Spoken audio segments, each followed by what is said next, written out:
राधे राधे दोस्तों, कैसे हैं आप सब। दोस्तों, इस बार चैत्र नवरात्रि 22 मार्च 2023 से शुरू हो रहे हैं।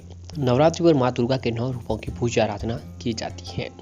हिंदू पंचांग के अनुसार साल में 4 नवरात्रि मनाई जाती हैं। चैत्र नवरात्रि, शारदीय नवरात्रि और इसके अलावा दोस्तों 2 गुप्त नवरात्रि भी मनाई जाती हैं। जल्दी दोस्तों चैत्र नवरात्रि की शुरुआत होने वाली है। चैत्र नवरात्रि के दौरान माँ दुर्गा के 9 स्वरूपों की विधि विधान से पूजा की जाएगी।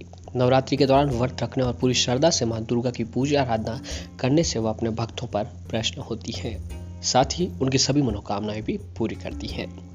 नवरात्रि के दिनों में लोग अपने घर में अखंड ज्योति जलाते हैं और 9 दिनों में माँ के 9 स्वरूपों की पूजा आराधना करते हैं।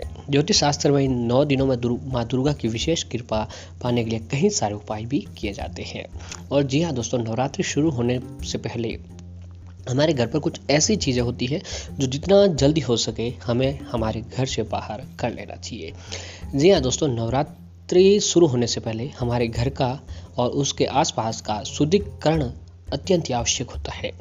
नवरात्र शुरू होने से पहले अपने घर के एवं घर के आसपास की सफाई अवश्य कर लेनी चाहिए। इसके साथ ही घर में कुछ अनावश्यक वस्तुएं होती है जिनका भी माँ आदिशक्ति की पूजा के दौरान उपस्थित होना ठीक नहीं है। जी हाँ दोस्तों, नवरात्रि कोई सामान्य दिन नहीं होते। इसमें माँ आदिशक्ति का महापूजन किया जाता है, जिससे हर कोई भक्त माँ आदिशक्ति की कृपा दृष्टि प्राप्त करने के लिए लालायित होता है। यदि आपके घर में माता की चौकी स्थापित करने जा रहे हैं, माता रानी के लिए व्रत आदि आप रखने जा रहे हैं, तो दोस्तों आपको उससे पहले अपने घर की कुछ चीज़ें जो आपको बाहर कर लेनी चाहिए। जी हाँ दोस्तों, अगर ये चीज़ें हम बाहर नहीं करते हैं तो माता रानी आदिशक्ति हमारे ऊपर क्रोधित हो जाती है।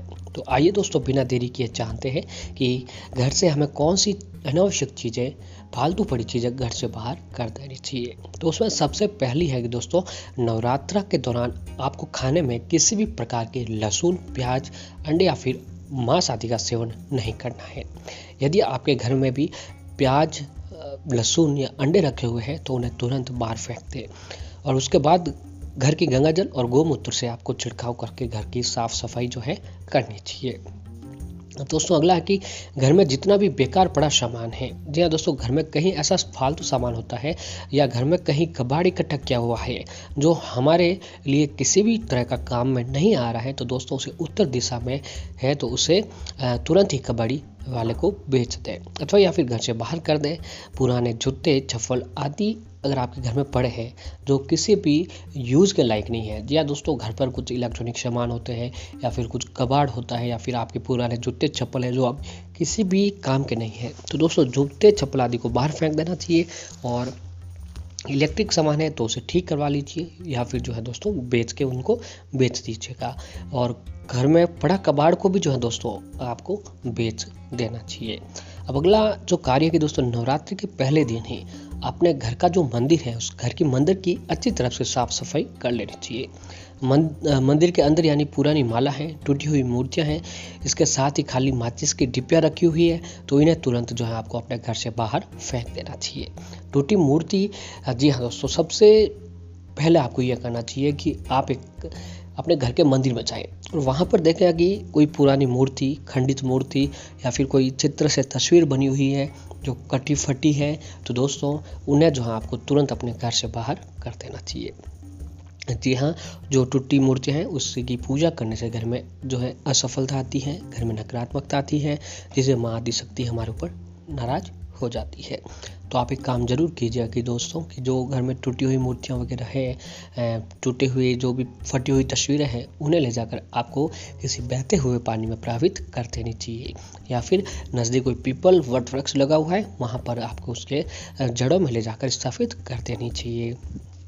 अगली चीज़ है कि दोस्तों, मंदिर के बाद घर की सबसे पवित्र जगह है रसोई घर ही मानी जाती है।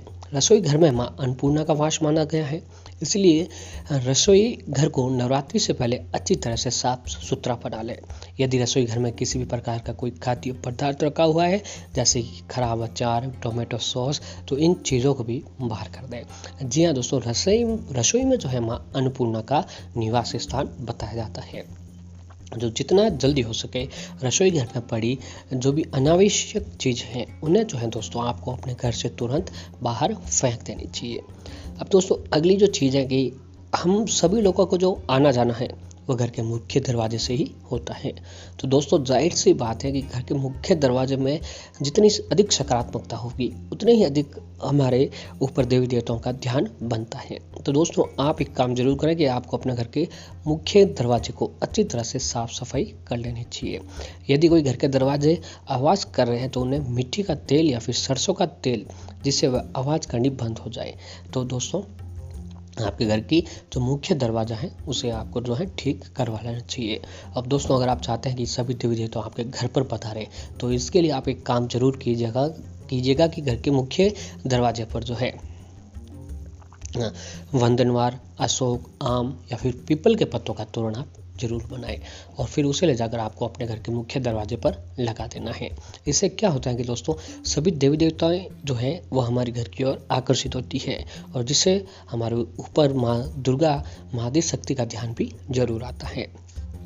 अगला जो कार्य है कि दोस्तों यदि घर में कहीं भी मकड़ी के जाले दिखाई देते हैं तो उसे तुरंत ही सभी मकड़ी के जाल को हटा दें। मकड़ी का जाला किसी भी प्रकार से घर में शुभ नहीं माना गया है। जी हाँ दोस्तों, इस बात का भी आपको विशेष रूप से ध्यान रखना चाहिए कि घर में अगर कहीं पर भी मकड़ी का जाला है तो उसे तुरंत से आपको हटा देना चाहिए। इससे घर में नकारात्मकता आती है और घर में कष्ट आदि आने लग जाते हैं। अब अगला जो कार्य है कि दोस्तों घर में किसी भी प्रकार से बंद या फिर खराब घड़ी लगाई हुई है तो उसे तुरंत ही बाहर फेंक दें। उसके स्थान पर आप या तो घड़ी ठीक करवा लें या नई घड़ी खरीद लें, क्योंकि घड़ी समय चक्र का प्रतीक है। इसका नियमित चलना आवश्यक है। जी हाँ दोस्तों, अगर आपके घर पर बंद घड़ी पड़ी है तो उसे आप तुरंत ठीक कर लीजिएगा या फिर उसको ठीक करवा लीजिए या बाहर फेंक दीजिएगा और उसकी जगह एक नई घड़ी लाकर आपको रख देनी चाहिए। दोस्तों इन सभी बातों को जो है आपको विशेष रूप से ध्यान रखना चाहिए। जी हाँ दोस्तों, नवरात्रि पर जो है इन बातों को जो अगर आप ध्यान में रखते हैं तो माँ देवी दुर्गा की कृपा आपके ऊपर बनने लगती है। और साथ ही दोस्तों ऐसे कई सारे उपाय हैं जो नवरात्रि पर करने से घर में नए नए तरक्की के योग बनते हैं। तो दोस्तों आप एक काम जरूर कीजिएगा कि आज जो है माँ देवी दुर्गा की 9 स्वरूपों की जो आपको अलग अलग पूजा आराधना करनी चाहिए। जी हाँ दोस्तों, माँ दुर्गा आदि शक्ति के 9 स्वरूप बताए गए हैं, तो हर रोज सभी माताओं की अलग अलग व्रत रखकर उनकी पूजा आराधना करनी चाहिए ताकि माँ दुर्गा हमारे ऊपर प्रसन्न हो और हमारे ऊपर जो भी कष्ट आ रहे हैं, संकट आ रहे हैं, परेशानियाँ हैं उन्हें दूर कर दें। तो इन सभी बातों का ध्यान करते हुए नवरात्रि पर जो है दोस्तों माता रानी की जो है कृपा प्राप्त करने के लिए आपको उनको हर रोज पूजा आराधना करनी चाहिए, जिससे माँ दुर्गा की कृपा आपके ऊपर बनी रहे।